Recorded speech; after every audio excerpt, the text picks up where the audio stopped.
essa semana. Aliás, pode-se dizer que dentro de todo esse quadro, essa semana foi a do agronegócio, pelo menos de decisões importantes. Tivemos, ministra Tereza Cristina, o sancionamento por parte da presidência da MP do Agro e depois o anúncio dessas medidas para auxiliar tanto produtores do Brasil atingidos pelos efeitos da Covid como os gaúchos.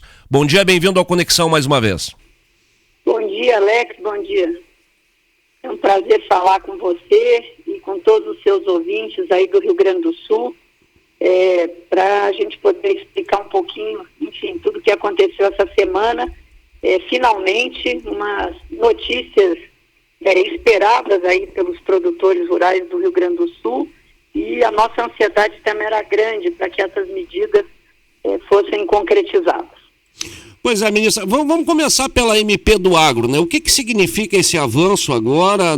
Tivemos, logicamente, nós temos hoje dois grupos muito divididos, aqueles que criticam tudo e aqueles que agradecem aquilo que é conquistado, né? Eu posso dizer que eu me insiro nesse segundo grupo porque as coisas elas estão muito difíceis para todo mundo. E eu acho que nós tivemos avanço. MP do Agro, ministro. A MP do Agro, ela está sendo construída há já muito tempo. Finalmente nós conseguimos fazer que ela passasse pelo Congresso, depois foi sancionada com alguns vetos, mas o esqueleto, o principal mérito, ela foi passou todo, e ela vai trazer com certeza uma modernização, novas ferramentas de crédito para o agricultor. É verdade que a medida provisória, ela foi do agro, do crédito, ela foi feita para um outro momento, não é para este momento que nós estamos vivendo, que com certeza vai passar e a gente espera que seja num curto espaço de tempo. Mas ela traz ferramentas modernas para captação de recursos, uma quantidade maior de recursos da própria iniciativa privada para financiar a agropecuária brasileira, com a modernização das CPRs, fazendo que possa ter captação de recursos lá de fora, né? Fundos aí que você vai poder realizar mais recursos também de longo prazo, a captação em dólar, né, que já era possível, mas com algumas restrições, que agora fica mais fácil. Enfim, o fundo solidário, que esse sim pode ser, eu acho que num próximo momento, para resolver o problema das dívidas daqueles agricultores que saíram da produção ou que estão muito endividados e que, através desse fundo fraterno de aval, a gente pode arrumar recursos para que ele pague as suas dívidas fora do banco. E essa é uma demanda do Rio Grande do Sul de muito tempo, aqueles que já não acessam mais linha de crédito nas instituições bancárias. Então, nós estamos já bem adiantados num primeiro case aí, para fazer que um primeiro aconteça, para a gente ver quais são as dificuldades, o que é que a gente pode melhorar. O BNDES está muito adiantado nisso e em breve a gente espera ter já um primeiro caso para que muitos outros depois possam entrar e ter essa mesma ferramenta funcionando e trazendo mais gente de volta ao setor produtivo da agropecuária. Ministra, vamos para o pacote, vamos dividindo em três, né? A gente tem a agricultura familiar, nós temos os produtores do Brasil que foram atingidos por toda essa dificuldade que tem aí de consumo agora. Eu cito aqui flores, frutas também, esses tiveram uma linha e depois nós tivemos aí sim essa linha voltada aqui para o Rio Grande do Sul, principalmente se refere à prorrogação de dívidas, né? Sim. Vamos lá, então. A medida do agro, ela no primeiro momento, essa medida para o Brasil todo, para passar esse momento. Nós sabemos que o setor do agro, ele vem funcionando com algumas dificuldades do momento, mas ele está funcionando. A colheita está terminando em quase todo o Brasil, nós colhemos aí uma grande safra de soja, milho, com exceção do Rio Grande do Sul, que teve perdas significativas, e um pedaço de Santa Catarina. O restante do Brasil, a safra foi muito bem, na verdade ela foi excepcional. Então, nós, para superarmos esse momento difícil, principalmente de liquidez, né, que as empresas têm reclamado, da falta de recursos para capital de giro, para comprar esse produto, então nós fizemos algumas medidas. Primeiro, prorrogação de todas as dívidas até 15 de agosto, as que venceram e as que vão vencer. Então existe essa prorrogação para o produtor poder se programar melhor, poder vender os seus produtos. Isso. Caio, vamos tentar de novo. Tem algumas perguntas que chegam aqui para a ministra.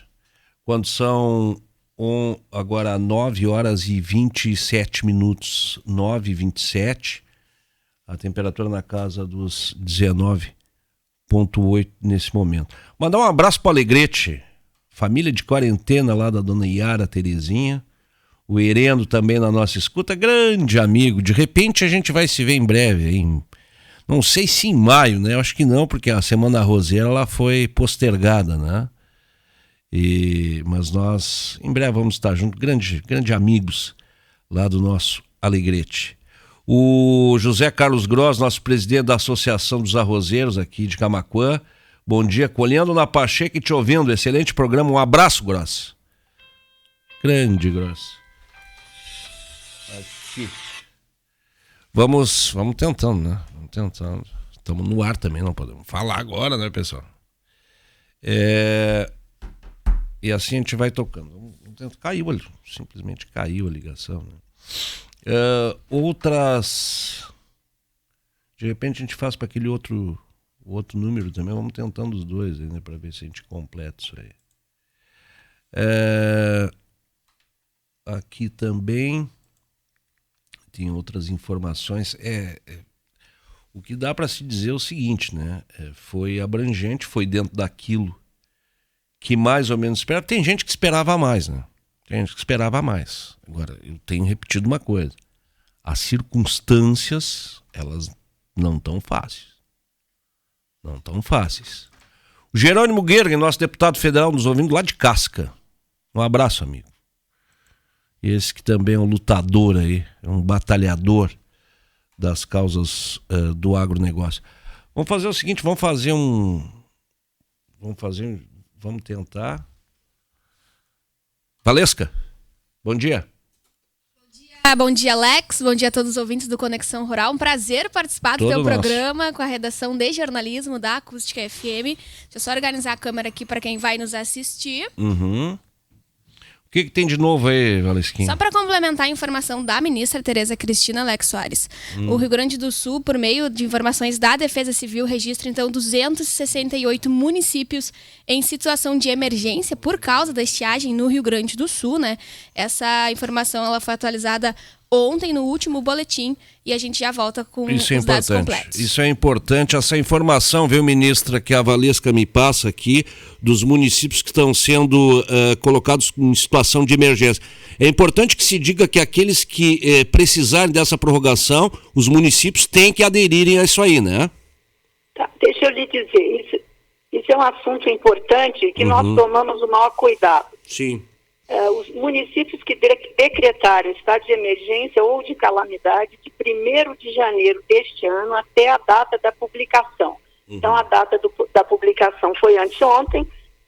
Aqueles que estão em curso, que ainda não estão em mãos com o decreto de calamidade, terão direito também, porque nós fizemos uma sondagem junto ao Ministério do Desenvolvimento Regional e são 400 e tantos municípios no Brasil em calamidade. A grande maioria do Rio Grande do Sul, sendo que 268, um número assim, já estavam ok. Os outros estão em curso e terão direito também. Tá? E também reconhecidos pelo governo estadual. Está previsto, então, para esses a prorrogação dos financiamentos de custeio e investimento com os mesmos encargos originais dos financiamentos. Isso é uma queixa, mas infelizmente não podíamos mudar os juros. Nós estamos brigando para uma mudança de juros para o plano safra que virá. Mas para os atuais a prorrogação é com mesmos juros já contratados. Nosso presidente do Sindicato Rural de TAPS faz essa pergunta. Pergunta para a ministra se os juros da prorrogação não podem ser menores, pois prorrogar por 7 anos... Infelizmente não, porque senão nós era uma medida completamente diferente.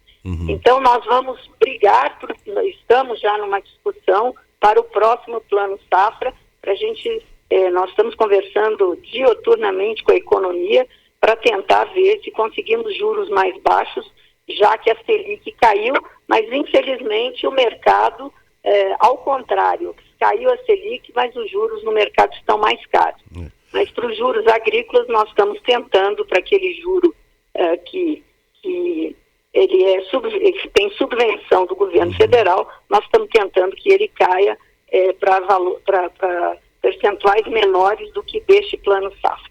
Ministra, deixa eu lhe fazer uma pergunta. Ontem eu ouvi uma notícia, ou li, não me recordo, que eu fiquei um pouco preocupado, que o governo parece que vai, ao invés de fazer a compra da merenda escolar, iria distribuir o dinheiro direto às famílias. Isso aí tem algum quê de verdade? Porque aí atingiria os produtores que fornecem, né, para o governo. Olha, eu soube que estava construindo, o Ministério da Agricultura, ele se manifestou não contrário, mas não favorável, vamos dizer, a essa medida, já que passou no Congresso Nacional essa medida, sendo que as compras continuariam.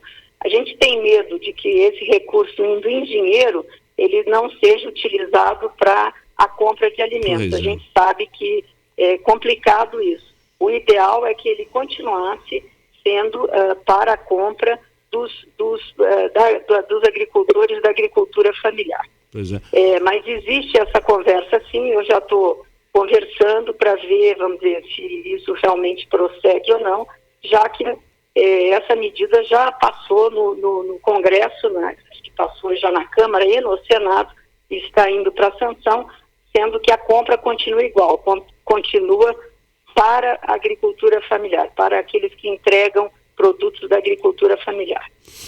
Tem uma informação importante, sim, Alex, que eu acho que precisa ser dada. Então, para o custeio, né, que vai ser prorrogado, e os investimentos, somente no caso do Rio Grande do Sul, eles terão 7 anos para serem pagos.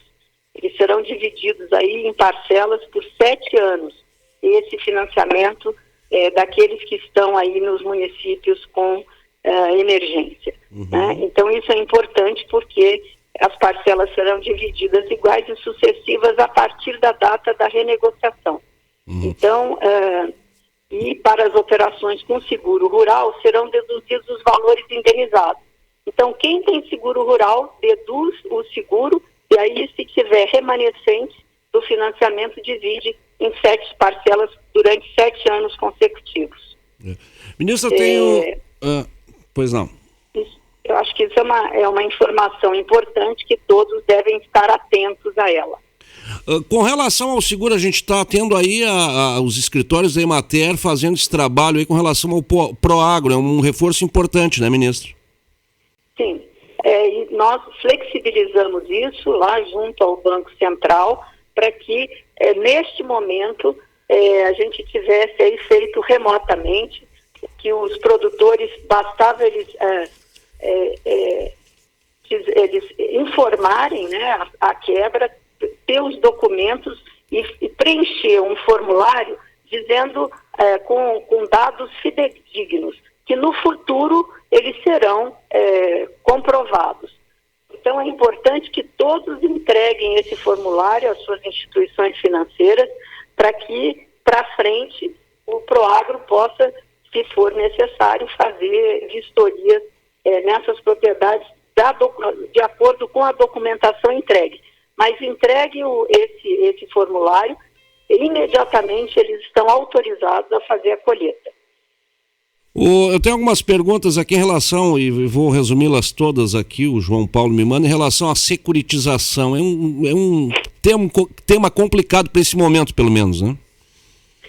Olha, isso tem uma corrente aí do agronegócio que já faz alguns meses tentando essa discussão.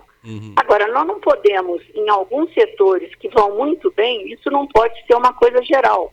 Vamos dizer, tem muitos setores que estão bem, tem outros que têm problemas. Então, o que nós estamos fazendo é um estudo pontual para ver aquelas cadeias produtivas onde realmente tem problema. Inclusive, é ruim para o setor você dizer que o setor está mal. Né? Nós não podemos, vamos tirar esse momento que nós estamos vivendo, vamos excluir, vamos dizer que a gente não estivesse vivendo o momento de coronavírus. Tem alguns setores que vão muito bem. A soja, com exceção do Rio Grande do Sul, que o problema foi climático, os preços estão bem, as exportações continuam a todo vapor. Nós não temos nenhum motivo na soja, no milho, nas proteínas animais, frango, porco, o boi, que vinha há muitos anos defasado o preço, deu uma subida, pode precisar de linhas especiais. Agora, você dá uma securitização, a avaliação tem que ser muito bem feita para saber que isso não é um tiro no pé da agricultura brasileira. Eu acho que nós precisamos de abundância de crédito e crédito barato. Eu acho que se a gente tiver, e a recuperação de alguns setores, como o pessoal do arroz, muita gente saiu fora, agora nós estamos com arroz a bons preços, mas aqueles que perderam no passado, nós temos que arrumar alguma coisa para que eles voltem a produzir. Tá? Então, nós temos que pegar setores que tiveram problemas e realmente dar atenção a esses setores. Agora, uma securitização geral, eu tenho muita dúvida sobre isso, se isso seria saudável para a agropecuária brasileira. Sei que existe uma corrente grande do Rio Grande do Sul, de Santa Catarina, que advogam isso, e também alguns aqui no Sudeste. Mas nós temos dúvida a respeito dessa medida. E também é uma medida que precisa ser combinada com o Congresso Nacional, com a economia, né, para ver se o caixa do governo suporta isso. E, ministra, essas medidas aí, eu tenho certeza que não foi nada fácil tentar implementá-las. E é isso aí que o pessoal tem que entender também, porque não é o que a ministra quer. O que a ministra quer, se a gente for colocar a senhora que é do setor, essa lista vai longe. Mas não é o que se quer, é o que se pode, né? Com certeza, o que se pode, enfim, e não tem almoço de graça, Alex. É isso aí. Tudo que você faz, lá na frente a sociedade paga por isso. Tá? Ela volta em forma de impostos mais caros, enfim. O governo não liga a maquininha e faz dinheiro.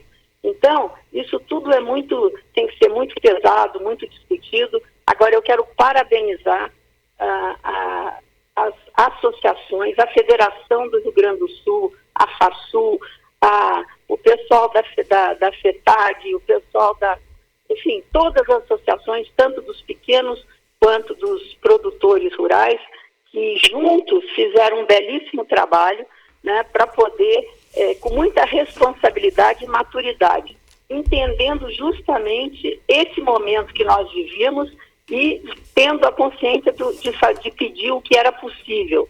É claro que se a gente pudesse dar mais, olha, vamos deixar aí, vamos perdoar a dívida de quem perdeu, era ótimo, né? Isso era muito bom, mas infelizmente isso não é na simplicidade que muitos querem fazer crer que é. Então, eu acho que vocês aí tiveram um belíssimo papel, o Alceu, o Cherini, que é o líder da bancada do Rio Grande do Sul, enfim, o senador Heinz, os outros dois senadores, todos trabalharam, tanto as associações e federações, quanto a bancada federal. O próprio presidente da Assembleia Legislativa do Rio Grande do Sul também esteve aqui em Brasília.